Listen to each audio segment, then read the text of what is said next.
Hello friends, आप सभी का मेरे हरे कृष्णा चैनल में स्वागत है।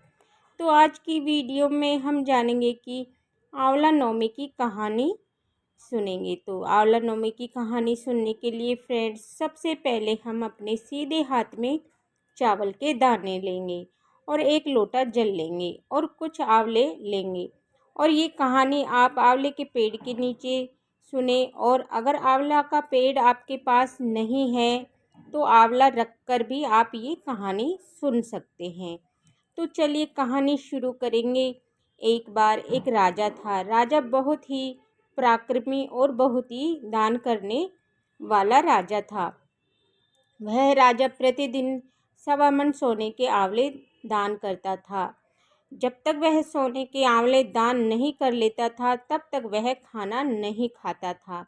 राजा के महल में अन्न धन की कोई कमी नहीं थी। उसके भंडार सोने चांदी से भरे हुए थे। वह बहुत सालों में प्रतिदिन 1.25 मन सोने के आंवले दान कर रहा था। यह देखकर बेटे बहुओं ने सोचा कि यह तो हमारे पिताजी सारा धन लुटा देंगे और हमारे लिए कुछ भी नहीं बचेगा। तो इस तरह से जिस तरह वो सोने को दान कर रहे हैं, सोने को आंवले और आंवले बनवाकर सारा सोना ख़त्म हो जाएगा, तो सारा धन ख़त्म हो जाएगा, फिर हमारे लिए क्या बचेगा। यह सोचकर बेटे बहुओं ने राजा रानी को महल से निकाल दिया। महल से निकालने के बाद राजा रानी दूसरी नगरी में चले गए और वहाँ भटकते भटकते एक जंगल में चले गए।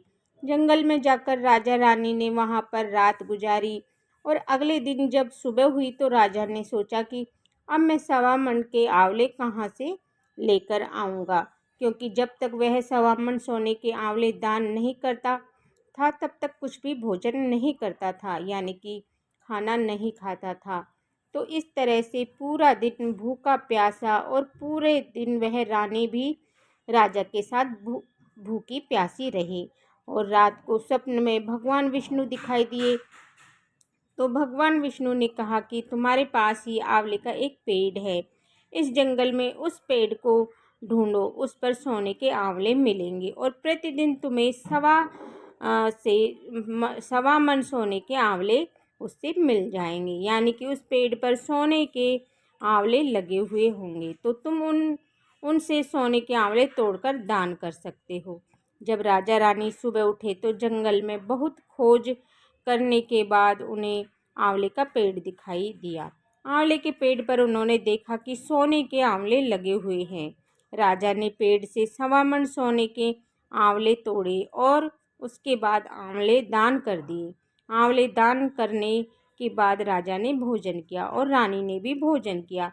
इस तरह से राजा प्रतिदिन अब उस पेड़ से 1.25 मन सोने के आंवले तोड़कर उन्हें दान कर देते थे। क्योंकि राजा प्रतिदिन 1.25 मन सोने के आंवले दान करते थे, तब आसपास के लोग राजा को जानने लगे और राजा की प्रसिद्धि सारी जगह फैलने लगी और सभी राजा को आंवलिया बाबा बोलने लगे। तो आंवलिया बाबा के पास सभी लोग आते थे और सबको अन्न धन मिलता और सब वहाँ पर जाकर तृप्त हो जाते थे।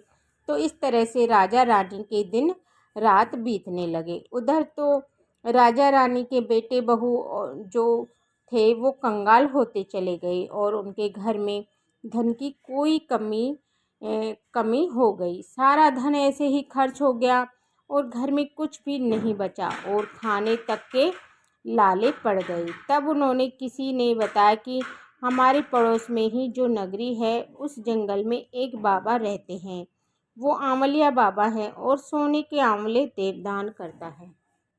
उनके पास जाओगे तो कुछ ना कुछ मदद जरूर मिलेगी।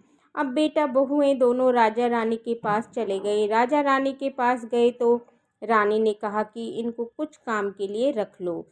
तो राजा रानी ने बेटे बहुओं को पहचान लिया था, लेकिन बेटे बहू अपने राजा रानी को नहीं पहचान पाए, यानी कि अपने माता पिता को नहीं पहचान पाए।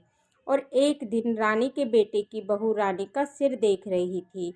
तो रानी का सिर देखते देखते उसकी आंखों से पानी निकला और रानी के ऊपर गिरा। रानी के हाथों में जब पानी गिरा तो रानी ने के रोने का कारण पूछा तो रानी के बेटे की बहू ने कहा कि जैसे आपके गले में तिल है ऐसे ही मेरी सास के गले में ठीक ऐसा ही तिल था।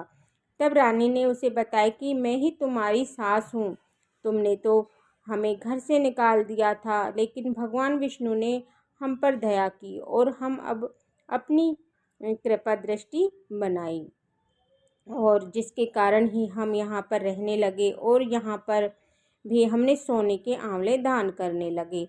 तो उसके बाद राजा और रानी ने अपने बच्चों को माफ़ कर दिया और उसके बाद सभी लोग साथ साथ रहने लगे। तब राजा के साथ साथ राजा के बेटे बहू भी प्रतिदिन 1.25 मन सोने आंवले दान करने लगे। हे विष्णु भगवान, जैसे आपने राजा पर अपनी कृपा दृष्टि बनाई, वैसे अपने आप राजा का उद्धार किया, वैसे ही इस कहानी को कहते सुनते हुंकारा भरते हुए इस तरह से हमें आंवला नवमी की कहानी सुननी है और सब पर कृपा दृष्टि बनाए रखना। तो भगवान विष्णु हम सभी पर कृपा दृष्टि बनाए रखे। इसके बाद हम गणेश जी की कहानी सुनेंगे। तो एक बार एक बुढ़िया थी, गणेश जी की सेवा करती थी और सेवा पूजा करती थी। रोज़ मिट्टी के गणेश जी बनाए, गणेश जी गल जाए, रोज़ मिट्टी के गणेश जी बनाए, गणेश जी गल जाए। अब बुढ़िया के घर के सामने ही किसी सेठ की हवेली बन रही थी, तो बुढ़िया उस हवेली में गई और कारीगर से बोली, कारीगर कारीगर मेरे पत्थर के गणेश जी बना दो। कारीगर बोले, बुढ़िया तेरे पत्थर के गणेश जी बनाएंगे, इतनी देर में तो हम अपनी दीवार बनाएंगे, हमारे पास इतना टाइम नहीं है, किसी और से बनवा ले। अब बुढ़िया को बहुत बुरा लगा। अब बुढ़िया बोली, भगवान करे तुम्हारी दीवार टेढ़ी हो जाए। अब बुढ़िया यह कहकर अपने घर आ गई। कारीगर जैसे ही दीवार बनाए, दीवार टेढ़ी हो जाए, फिर डहाए तो दीवार जैसे ही बनाए फिर डहाए। शाम को आए सेठ जी, तो सेठ जी ने कहा कि आज कुछ भी काम नहीं किया, और बोले, सेठ जी काम तो बहुत कर रहे हैं, लेकिन जैसे ही दीवार बनाते हैं दीवार टेढ़ी हो जाती है। इसके बाद कारीगर ने सेठ जी को सारी बात बताई बुढ़िया वाली कि कैसे कैसे बुढ़िया आई थी और उसने गणेश जी बनवा रही थी और हमने मना कर दिया। अब सेठ जी बोले कि मुझे उस बुढ़िया के पास ले चलो। तो कारीगर सेठ जी को बुढ़िया के पास लेकर गए। तो सेठ जी हाथ जोड़कर बोले, हे बूढ़ी माई, हमारी दीवार सीधी कर दो, हम तुम्हारे लिए सोने के गणेश जी बनवा देंगे। इतना कहते ही सेठ जी की दीवार सीधी हो गई। सेठ जी बूढ़ी माई के लिए सोने के गणेश जी बनवा कर दे दिए, और गणेश जी महाराज, जैसे ही आपने सेठ जी की दीवार सीधी की, वैसे ही इस कहानी को कहते सुनते हुंकारा भरते हुए सभी के कार्य सिद्ध करना और सीधे करना और सभी पर अपनी कृपा दृष्टि बनाए रखना। इस तरह से हम यहाँ पर आंवला नवमी की कहानी पूर्ण हो जाएगी। तो फ्रेंड्स, कहानी सुनने के बाद हमने जो ये हाथ में यहाँ पर तिल के दाने और फूल लिए हैं, इनको हम यहाँ पर सूर्य भगवान के लोटे में जल में डाल देंगे और उसके बाद इस लोटे से अर्घ दे देंगे।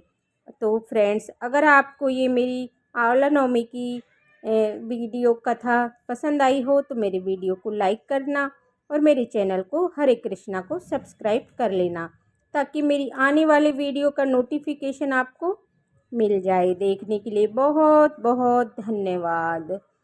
जय हो आंवला नवमी, कार्तिक महाराज की जय। राधे राधे।